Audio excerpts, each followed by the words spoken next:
So you know you're reading a good book when you can't wait to see what happens next and never want the story to end. The Gravity of Birds is the type of novel that reveals details with every turn of the page.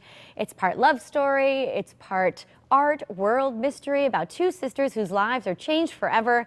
This summer they meet a brilliant but reclusive young artist.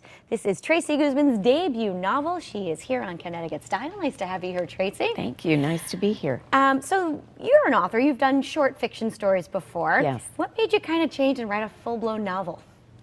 You know, I had never intended to write a novel. The size of it seemed very daunting. I was much more comfortable with doing things that were 20 pages, and if you didn't like the characters, you could get rid of them. At the end of 20 pages, you never had to see them again.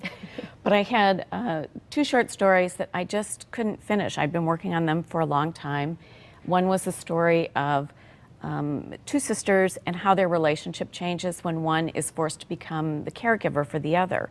And the other story was about two men who sort of live in the art world, one who was an art history professor, and the other who was just starting out, had just gotten his degree in art history, and I wondered what it would be like to explore a character who's following a different path. You know, when you just graduate from college and it feels like the world is your oyster and you can do anything you want to and you think you'll be successful at anything. Sure. And I thought, what would it be like if you had a character who was having not that experience, somebody who was struggling right out of the gate and was worried that maybe their best years were already behind them. Mm-hmm. So I had those two stories, and I'd been working on them for so long that I really had gotten to know the characters, and I loved the characters, but I just couldn't find a way to wrap up the story. Hence the book, right? Hence the book. Yeah. Well, we have an old family portrait, my great-great-great-grandmother and her two daughters, that had always been hanging in my grandmother's house over the buffet. And I remember looking at that portrait every time we would go over to their house for dinner, and I was fascinated by it. I always wondered what was the story of that family, that mother and those two daughters. You kind of created your own story here with it, right? I did. It all sort of came together when I thought of the painting, and I thought maybe the sisters are actually the two women in the one story, and the painting is the means by which the young man redeems himself in the other story. So then everything sort of came together. See, they merged there, right? They did. They merged. All right, well, let's talk about the two main characters, the sisters, Alice and Natalie. Yes. Alice, the first time we meet her, and the first time we meet Natalie, Alice is 14 years old and Natalie is 17, and they're vacationing in upstate New York with their parents at a cabin on the lake that they rent every year. It's the month of August. And Alice is prepared for a long, boring month with her parents. She's a quiet child, an observing child, loves to be out in nature, is fascinated by birds, the complete opposite of her older sister, who is already very interested in boys and spends a lot of time preening and primping and is used to sort of being the face of the family, if you will.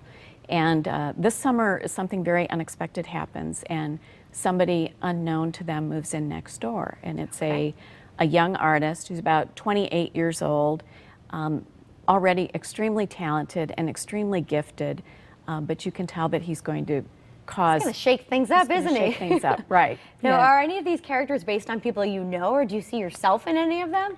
No, I don't write about people that I know. I'm too afraid of somebody coming after me, so mainly the people who are related to me. But I would have to say, certainly Stephen has a love of salty snacks, and we share that in common. And Alice is an observer, and I got my degree in school in landscape architecture, so I was used to looking at things, you know, in a lot of detail, and that's something she certainly does with her love of birds and her love of being out in nature. And the novel itself spans over 44 years. You kind of go back and forth a little bit. Was that difficult to write that way?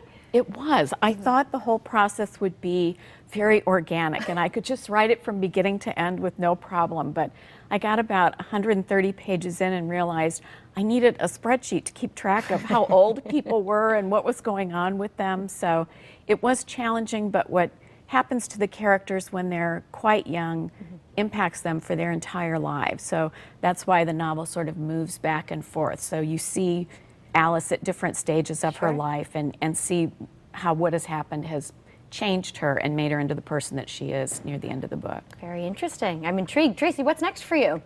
I am working on a murder mystery. Oh, same characters or completely different? Completely different characters. So no one gets murdered in this book, but there is a mystery, and I really enjoyed that part of it, so I thought I would try something different. Very good. Well, the name of the book again is The Gravity of Birds. We could find it just about anywhere? Any bookstore, yes. Very good. Thanks for being here. Thanks very much.